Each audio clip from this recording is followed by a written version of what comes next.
Jeremiah Payne is going to court. Child Protective Services takes his threats seriously and schedules a hearing in district court. Payne responds by making more threats? This man isn't, bright. Is he?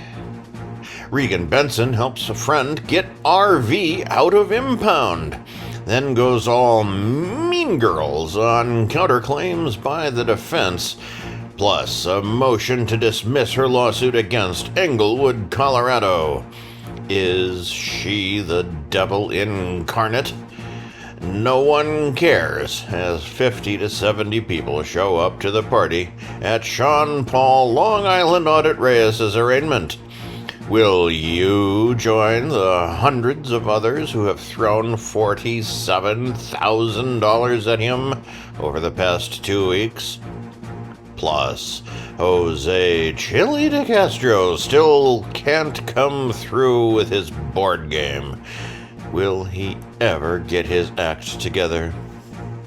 I'm your humble newsreader, Pants. You are anything but a diminutive YouTuber and want to be governor of a state to be determined later. Not Nebraska, not Nebraska, not Nebraska. Will you make me your first person as we embark on our eternal quest for auditing insanity?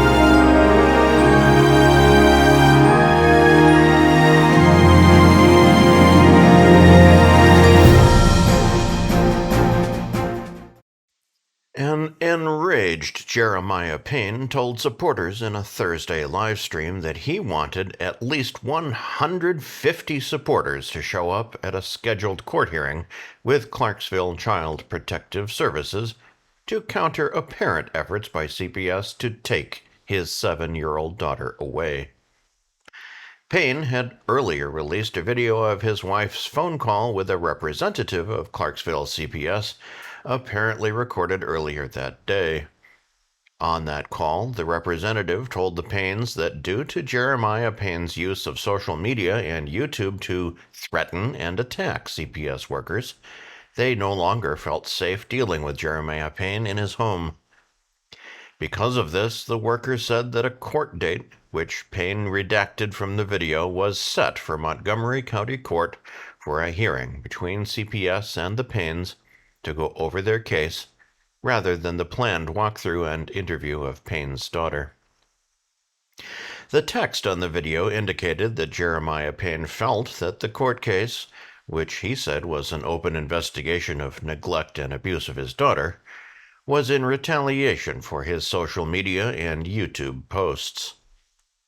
As previously reported, Payne has been very active on YouTube in relation to his ongoing problems with CPS, as they've handled complaints about the Payne family protests on the side of the road in downtown Nashville. Payne's recent focus has been on the idea that the complaints themselves were made by Clarksville's police department in an ongoing harassment campaign against the family for their ongoing anti-police protests. Standing across the street from a busy playground and splash pad where his daughter was playing with friends, Payne returned to the idea that all parents who brought their children out to the playground on a hot day should also face CPS investigations. The balding YouTuber went into his now standard claim that there was no difference between children running around a playground on a hot day and him bringing his daughter to his anti-police protests in the same conditions along busy streets in Clarksville. Payne revealed that he was currently unemployed, but he would soon be moving his family from Clarksville to Nashville, as he has a job offer in Nashville. Neither of the Paynes have valid driver's licenses, and they can frequently be seen walking along the highways in the area, pulling their dog Skittles and daughter in a wagon. Indicating that the court hearing was being held in regular criminal court and not family court, Payne reflected on a previous hearing where he had 80 people show up as character witnesses, and they threw the case out. Payne did not provide the location or court date for his demanded 150 supporters to attend the hearing. The YouTuber asked for his fans to like and share all his videos, but warned his detractors that YouTube itself was actively monitoring his YouTube comments, and it was YouTube, not Payne, who removed anything deemed slanderous. He then made a pitch for donations, as he had been using the Attorney Shield service for legal advice but needed to raise money for a local attorney. Payne indicated that his email account was no longer working, and just to make donations to his PayPal and Cash App accounts. Payne ended the stream with a warning that none of the reports about him online were true, and none of the assholes had ever been right about what they said about him. He indicated that people were just starting drama to start drama, and shouted out all the trolls who he imagined were currently restreaming his video.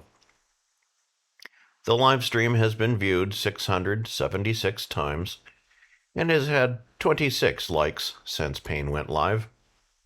There are no comments on the video.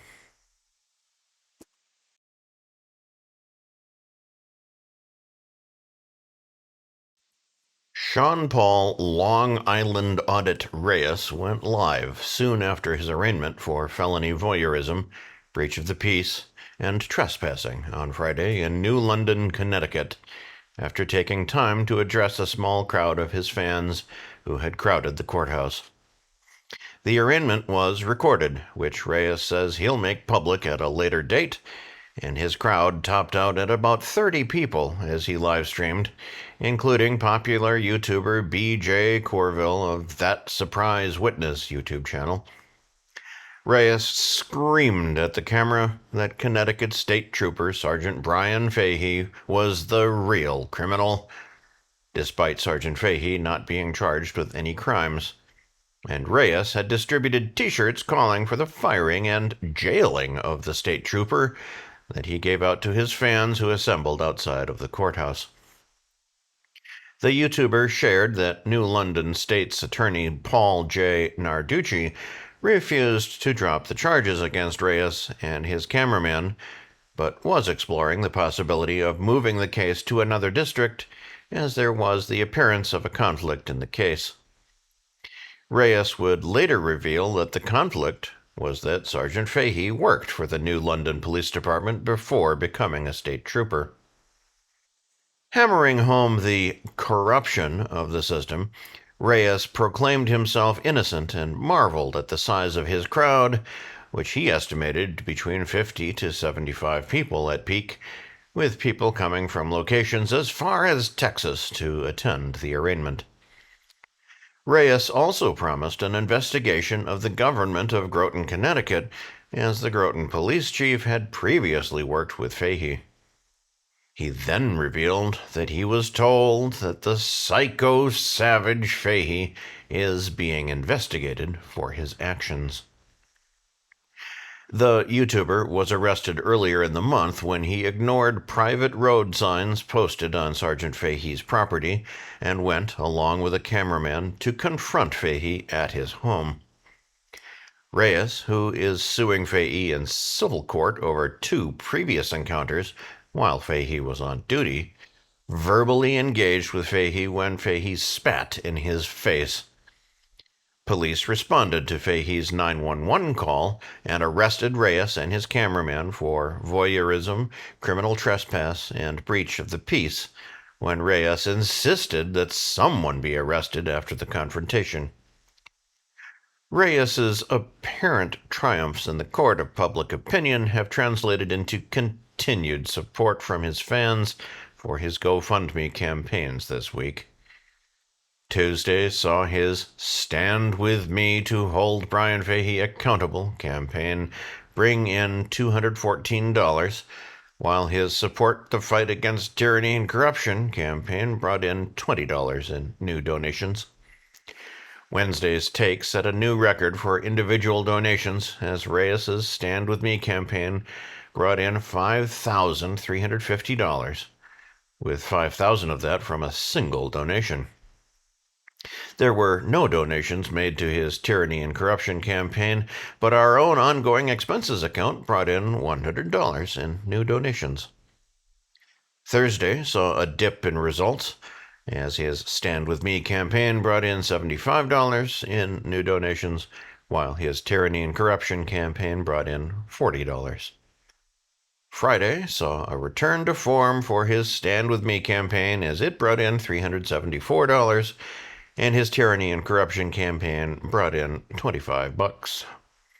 Unless otherwise noted, no other campaigns that we follow have brought in any new donations for the 4-day period.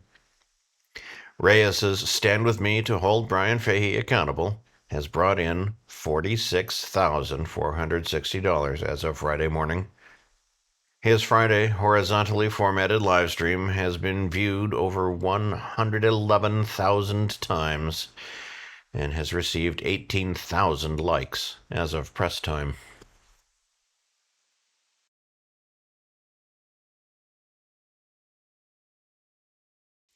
Days after announcing that she was no longer focusing on homeless outreach, Regan Benson live-streamed on Friday asking for donations to her organization and mocking the response to a lawsuit she filed against the city of Englewood, Colorado. Benson started the stream by introducing a woman named Stephanie, who had previously appeared on the stream last month as Denver police attempted to confiscate her recreational vehicle after deeming it abandoned on the streets of Denver's District 3. The YouTuber filmed the situation while another homeless advocate negotiated an actual positive end to that situation, as Stephanie was allowed to leave the area with her vehicle.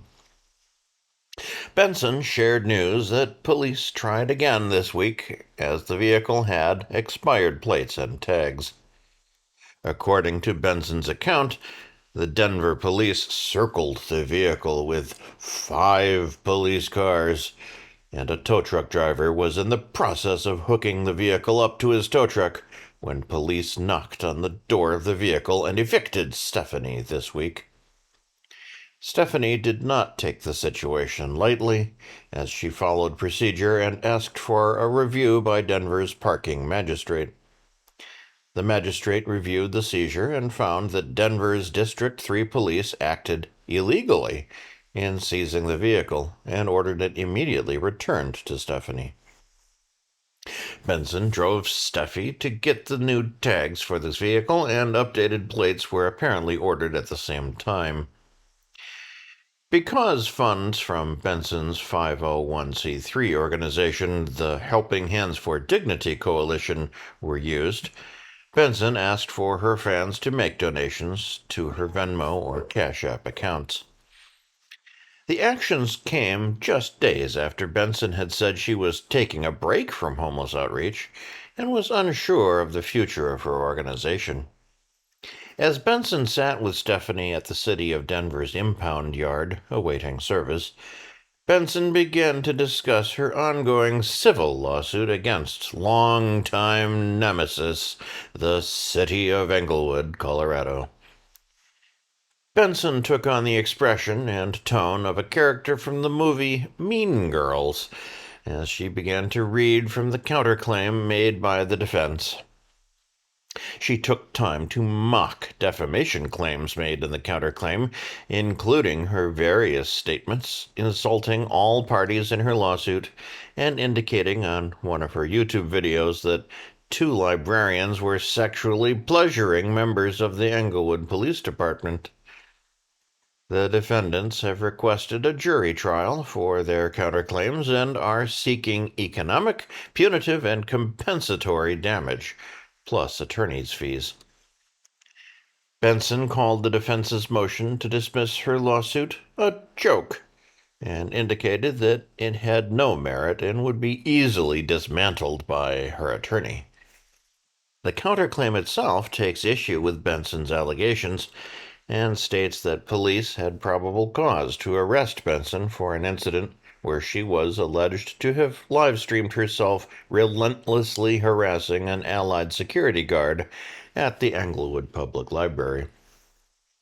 All other actions taken against Benson were justified, as they were simply the enforcement of existing city and municipal codes, and not a vast conspiracy to impede Benson's First Amendment rights.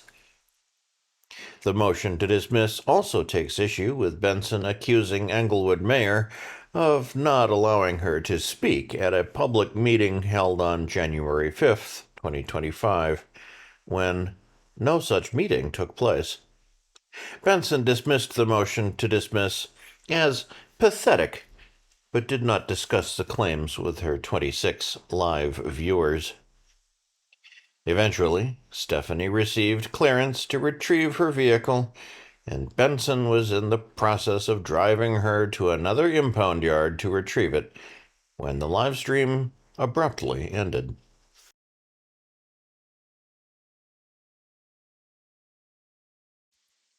The diminutive YouTuber known as Jose Chille DeCastro returned to live streaming on Friday with a 20-minute look at anti-police videos and with a cryptic update to the status of his board game. DeCastro started the week with news that he had finished copywriting and patenting his Constitution Headquarters board game, and that he would immediately be able to showcase it on a live stream. In typical DeCastro fashion, the live stream showcasing his work has been delayed each day until DeCastro finally admitted on Friday that he didn't have an actual assembled version of the game to distribute, but was going to finish the teacher's edition of the game tonight and planned to teach it over the weekend. The delay may come as DeCastro is focusing on his latest legal action, as he has teamed up with that Randall S. the Unhinged Attorney Newman, Esquire, to have a subpoena issued against Google/YouTube for YouTuber Irish Demon's channel information. A subpoena request is not a lawsuit against Google or YouTube. It's a legal step in seeking the channel information to be used in further legal action. Google YouTube has not been named in any of the lawsuits Newman has filed on behalf of his clients. Unlike the Blake Lively attempt at subpoenaing creator information from Google YouTube, which is making rounds due to a Perez Hilton video, Newman's filings tend to be done in the proper venue, the Northern District of California, and are limited in scope of what they're requesting. Google YouTube is still within the response timeframe for replying to Newman's current crop of requests. It is possible that they comply with the information requested, and if so, that information is to be kept confidential. It's unclear what motivated DeCastro to enter the current fray of First Amendment auditors protecting their copyright through legal means. DeCastro had pretty much killed the market of those who would profit off of restreaming his content back in 2022 with a series of copyright strikes against YouTubers that effectively made his content off-limits to most streamers. Only UK-based streamers such as Irish Demon or the Welsh News Network who flaunted their supposed immunity from copyright claims by their presence in the United Kingdom, continued featuring DeCastro's content post-2022. The Welsh News Network YouTube channel was recently deleted by YouTube on copyright grounds. Owner Daniel Jones issued a statement blaming DeCastro for the removal. DeCastro has since denied taking action against the channel. Public outcry has been mixed, with more folks taking issue with DeCastro's controversial attorney, that Randall S., the unhinged attorney Newman, Esquire, than DeCastro himself. As seen in interactions on the Really Cool Newswire Discord server, Newman courts controversy in defense of his lawsuits on behalf of DeCastro, Christopher Denver Metro Audit Cordova, and Zachary Liberty Troll Cooker. DeCastro has been relegated to a bit player in his own narrative and actually lost status as a threat when he issued a statement denying the WNN takedown. While having a meh status to the general public in his current state, it remains to be seen how public perception will change as DeCastro pursues an apparent copyright infringement case against Irish Demon. The apathy by DeCastro towards his fans reflected in their continued apathy and towards his various GoFundMe campaigns, as Saturday ended yet another week without a recorded donation for his time to sue the corrupt, unprincipled Judge Ann Zimmerman Fund. Saturday's victory went to SeanPaul, Long Island Audit Reyes's Stand With Me to Hold Brian Fahey Accountable Fund, which pulled in $320 in new donations. His Support the Fight Against Tyranny and Corruption campaign came in second place for Friday with a $108 donation. Liberty Trolls Support the Fight for Our Constitutional Rights campaign came in third place with a $15 donation. The pre-sales counter for DeCastro's Constitutional Headquarters board game remains at 9,998 units remaining as of Saturday morning.